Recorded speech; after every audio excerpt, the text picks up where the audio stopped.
In this video, me and my friend survived another 100 days in our Minecraft hardcore world, making this world now 200 days old. In the previous 100 days, we did so much work. Okay, maybe not so much. But anyways, in today's video though, we are doing a lot of crazy things. So sit back, relax, and enjoy the show. To start off the 200 days with a bang, we started by collecting a lot of sand and smelting it. That was pretty much it for the first day. But anyways, we woke up the next day and went off to the nether, but this time, instead of going to the nether fortress for stuff, we were actually flying around killing a lot of ghasts. We killed every single ghast we saw, as we needed a lot of ghast tears, and then we went off to the nether fortress to kill a few blazes. The following day, we went off to the end portal and crafted up 4 end crystals. And then, with those 4 end crystals that we just crafted, we respawned the ender dragon and once again killed it.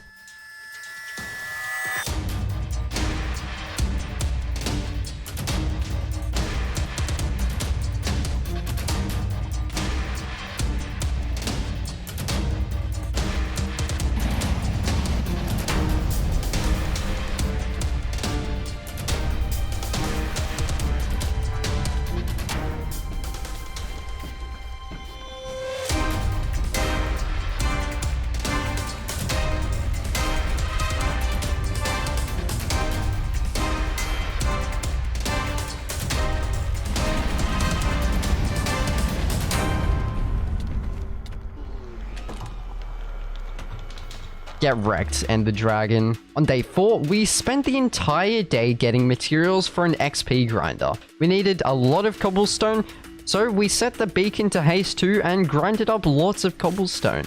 The following day, we built up an XP grinder, and yeah, it didn't really turn out to be that efficient. But after that, we decided that we were going to start a massive project. So we went to a nearby desert and started mining up lots of sand. In fact, when I say a lot of sand, we needed 100,000 sand for a project that we were about to do.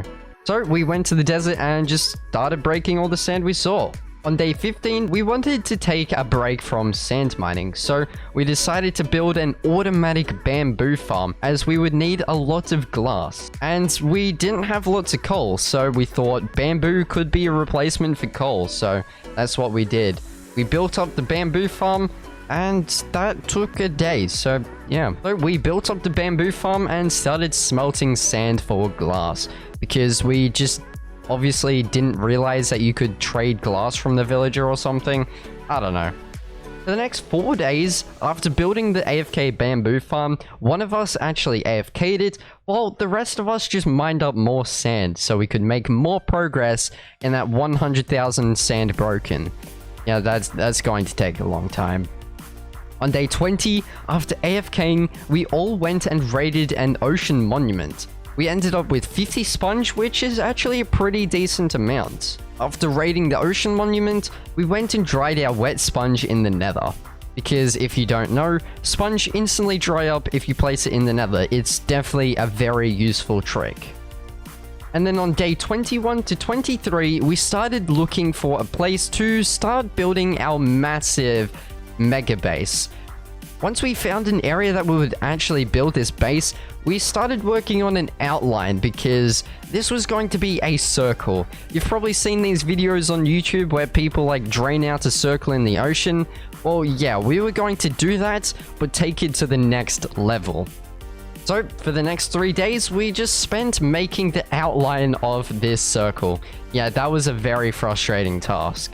But if you thought day 21 to 23 was painful, just wait, because the next 10 days was even worse. We needed to separate the circle from the actual ocean, so we started building walls, and these walls were made out of glass. And so we built the walls, but remember how earlier we started smelting sand for glass? Well, yeah, it would now come in handy because the walls would be made out of glass. So, yeah, that was a very painful task because we were doing it for literally 10 days. But after that very, very painful task, we went and worked on draining the actual circle. And this took like 20 days or something. It was day 35 to 51. This was a massive task, draining out this massive circle, because from one edge of the circle to the other, it's 151 blocks, so we've got like at least 1 million water source blocks that we have to drain. So we placed lots of sand to put the circle into different sections, so we could sponge all the water easier. And once we sponged the water, we then took down the walls and just completely did this process over and over until the circle was finally drained out. But afterwards, this place looked insane and it was 100% worth it. Not only did we drain out the circle, we also wanted to make the ground of the circle to be even, so we dug out all the mountains, which took another few days, I'm going to be honest with you, because look at these mountains. These were absolutely massive. Even with Haste 2, this took quite a while.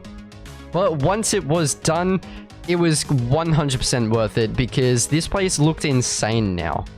On day 52, with the circle being completely drained out, we wanted to start filling it up with AFK farms.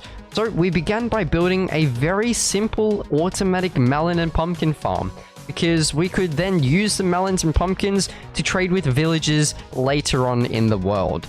After building this AFK melon and pumpkin farm, it turned out to be insanely OP. We were getting melons and pumpkins so quickly, and I think we're going to have to upgrade the storage in the future. I'm gonna write that down for 300 days. But for the next 3 days, we wanted to completely replace the ground, because right now it was stone, sand, and dirt. It was completely ugly. So we started breaking all of the ground and replacing it with dirt and grass. Well, mainly dirt, because all we had to do was place one grass block and it would all turn into grass later on. But once this task was completely done, it looked so much better. Just having a grass ground looked way better. And also, enjoy this epic time lapse of the dirt turning into grass. Look how satisfying this is.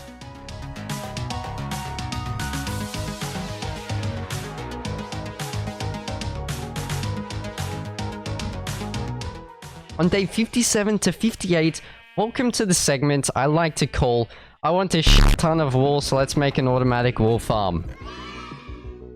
Okay, so I began by bringing 2 sheep over to the circle.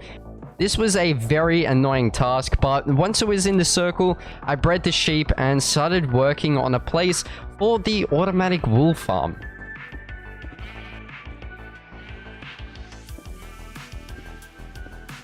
While someone was breeding the sheep, I went and collected every single colored dye that I could get my hands on, and then just started building the AFK farm. And this was actually a pretty simple design, and I recommend everyone watching this, if you have a single player world, then you should build this as well, because it's really easy and you don't have to worry about not having wool anytime, because it's automatic. After building the farm, I dyed the sheep and moved them into the automatic AFK farm, and repeated this process for all the other sheep until the farm was completely finished. And I was now getting every single wool automatically. Let's go. After that, we spent the next 4 days decorating our area, because a flat grass ground just wasn't going to cut it. It wasn't good enough. After a bunch of brainstorming, we actually concluded that we were going to make this circle into a jungle theme. And oh boy, later on in this episode, it looks so good. So, once we figured out that it was going to be a jungle theme, we built up a few hills, planted lots of jungle trees, and also made a river. All of these things were just decorations, but oh boy, it looked insane afterwards. And also, while we were building that, I went ahead and built a massive nether portal. Look at this thing. It actually looks really cool, not gonna lie. Maybe it's because I built it, but hey, you can't deny this doesn't look good. And I also decorated that nether portal as well.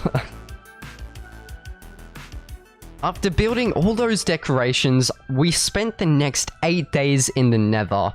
But this time, it wasn't for gas or blaze rods, it was actually to kill wither skeletons, because for this build, we wanted 4 beacons. So we went off to the nether and killed a lot of wither skeletons until we finally got all 12 of the wither skulls. This took quite a long time, but eventually we got it, and it will definitely be worth it in the future.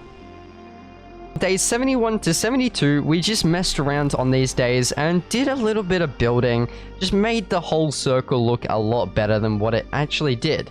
We also did a couple of like small builds, but removed them because they ended up looking pretty bad. On day 73, we were finally ready to kill the withers. So we got all the materials and went off to the end because we would kill the withers underneath the portal in the end.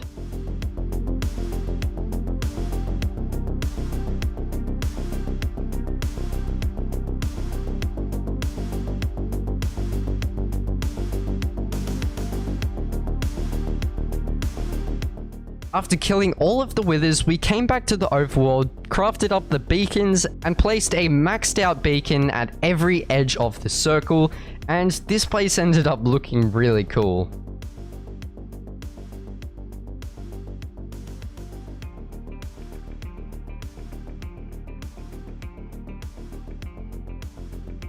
On day 75, we made a cool map. I mean, look at this.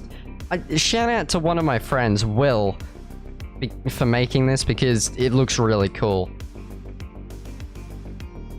On day 76 to 78, we began to make another iron golem farm since we didn't want to fly to and from the old one. So instead of building one as well, we actually ended up building 2 iron golem farms for like double efficiency, even though it probably didn't really help at all. So yeah, we just spent the next couple of days building these iron golem farms and also making it look pretty good as well.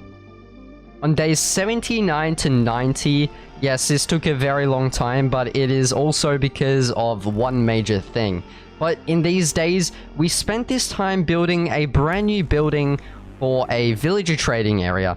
And the reason this took so long is because 1, we had to breed the villagers, and 2, we actually had to move them into their certain areas, which was a pain to do. But eventually we got it working, and the building doesn't actually look too bad as well. After doing this, we actually used the iron from the iron golem farms that we built and traded with the villagers, and we also got the melon and pumpkin blocks from the automatic melon and pumpkin farm and traded that with the villagers as well. In other words, we just got a lot of emerald stonks. On day 91, we took a suggestion from my YouTube community tab and ended up building a automatic carrot and pumpkin farm, and we didn't really test this out too much, so I don't know if it's efficient or not, but apparently it makes like 400 carrots and potatoes an hour or something, so that's pretty good, I guess.